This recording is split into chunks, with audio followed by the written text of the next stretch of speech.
Algumas opções para rodar o Linux e o Windows, os dois sistemas operacionais no mesmo computador, ou os dois sistemas operacionais em dois computadores diferentes. A primeira opção, uma opção muito boa para quem está começando, é o Live CD. Trata-se de um CD-ROM que, ao ser inserido na bandeja do drive do CD-ROM, e o computador, ao ser reiniciado, ele reinicia já no Linux, sem afetar o Windows que está instalado. Então, terminou de usar, terminou de fazer o seu aprendizado, o seu estudo, ou uso, porque não é o Live CD, ele coloca um Linux inteiro ali para você trabalhar. Então, terminou de usar, basta dar o boot na máquina para voltar ao sistema Windows. Uma outra opção é o WinLinux. É uma versão que instala dentro do Windows, sem precisar uma nova partição. Uma opção também é o SIG-Win. É um interpretador de comandos Linux que funciona dentro do Windows. Uma outra opção é a máquina virtual, ou o Dual Boot. O Dual Boot é o boot duplo. Ao instalar o Windows e o Linux, você tem esses dois sistemas dividindo espaço no seu HD. Geralmente o HD é dividido em partições, ficando uma para o Windows e outra para o Linux. Quem controla qual sistema operacional vai começar é o gerenciador de boot. O mais antigo é o Lilo e o mais atual é o Grub. Uma outra opção é um segundo HD com gaveta. Então você tem dois HDs e um computador apenas. Você coloca uma gaveta de HD e você troca de HD. Quando você quiser usar o Windows, você coloca a gaveta do Windows. Quando quiser usar o Linux, coloca a gaveta do Linux. Existe uma versão portátil do Linux que ela roda sem precisar instalar nem nada. Uma versão destas se encontra no CD que acompanha este curso. Essa versão pode rodar inclusive em pendrive. Uma outra opção é realmente ter duas máquinas. Uma máquina mais simples rodando Linux e a máquina mais sofisticada rodando o Windows. Agora, o Linux, nas versões mais atuais, ele é tão exigente quanto o Windows. Não pense que você vai colocar um Conectiva 10, por exemplo, rodando em um Pentium 100 ou um K62 500, que não é assim que funciona. Se você for utilizar o Linux em máquina mais antiga, você deve procurar também versão mais antiga do Linux. Existem algumas versões do Linux em disquete. Não dá para fazer grandes coisas, mas é uma opção, instalar um Linux em disquete. Ele roda no próprio disquete. Dá para dar alguns comandos. Geralmente essas versões são versões de estudo, só linha de comandos, e alguns Linux em forma de roteador, que você dá o boot pelo disquete e você tem um roteador. Aí sim, pode ser uma máquina bastante antiga para fazer isso. Usar o Linux na máquina virtual. Uma ótima opção para quem não deseja arriscar instalar Linux e Windows no mesmo HD é usar a máquina virtual. É assunto que já tratamos em seminários e nos primeiros módulos deste curso.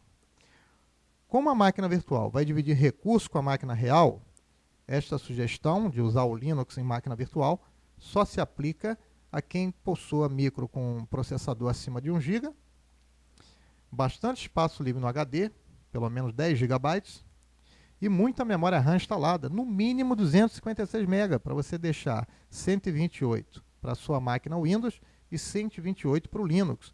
E mesmo assim vai ficar bem apertado. O ideal seria 512 MB, colocando aí uma quantidade maior para o Windows e uma quantidade menor para o Linux. Usar máquinas virtuais no Linux. Também é possível fazer o inverso. Instalar a máquina virtual no próprio Linux e rodar o Windows de dentro do Pinguim. Esta opção se torna surpreendentemente útil quando desejamos testar algumas técnicas hacker usando o Linux sobre alvo rodando o Windows. Ou seja, As ferramentas hacker estão no Linux e a máquina virtual roda o Windows. Aí você ataca a máquina virtual e você descobre falhas sem a necessidade de importunar pessoas fazendo invasão não autorizada. Compilar exploits no Linux. Os melhores resultados na compilação de exploits se obtêm usando sistemas operacionais Linux. Mesmo as instalações mais simples do Linux permitem a compilação e execução de exploits, principalmente os codificados em C. Fique atento durante a instalação do Linux para não deixar de fora o ambiente de desenvolvimento em C, porque para algumas versões do Linux, algumas distribuições, a instalação já inclui um ambiente de desenvolvimento em C. E algumas não, principalmente quando é pedido uma instalação padrão para usuários, uma instalação desktop. Instalar programas no Linux. A instalação de programas no Linux não é tão simples como as instalações feitas no Windows. Diferentes versões do Linux apresentam diferentes formas de instalar os pacotes, os programas. Tem se tornado bastante comum instalar programas e atualizar o Linux usando a conexão com a internet. Ou seja, o Linux, após instalado ou até durante a instalação, ele se conecta com a internet e baixa atualizações ou pacotes para fazer a instalação ali em tempo real. Baixa pacotes atualizados. Procure informações adicionais sobre apt-get, pois um Linux desatualizado é tão ou mais vulnerável que o Windows. Você precisa manter o Linux também atualizado. Instalar o servidor do Nexus. O Nexus é atualmente, junto com o Netcat, a principal ferramenta utilizada por hackers no mundo todo. O que torna o Nexus uma ferramenta bastante versátil é a possibilidade de usar plugins para aumentar o potencial da ferramenta. Plugins são complementos ao núcleo do Nexus, destinados a personalizar os procedimentos de varredura. Então você tem o programa, o Nexus, e a cada dia surgem novos plugins. Plugin para atacar determinada vulnerabilidade, para explorar determinada vulnerabilidade. O Nexus possui duas partes, o cliente e o servidor. Você precisa instalar o servidor e depois instalar o cliente e logar no servidor. Pode também usar o servidor no Linux, em máquina virtual, e o cliente no Windows. Exemplo, eu tenho apenas o Windows na minha máquina. Instalo um Linux dentro de uma máquina virtual. Nesse Linux, dentro da máquina virtual, eu instalo o servidor do Nexus. E no Windows, que está na máquina real, eu instalo o cliente do Nexus. Pronto. Agora eu faço o login do cliente no servidor que está rodando no Linux na máquina virtual. Se você não entendeu bem essa explicação, não se preocupe, que na parte prática eu vou demonstrar isto sendo feito. Detectando vulnerabilidades em servidores Linux. Com o Languard, já é possível buscar vulnerabilidades em sistemas Linux.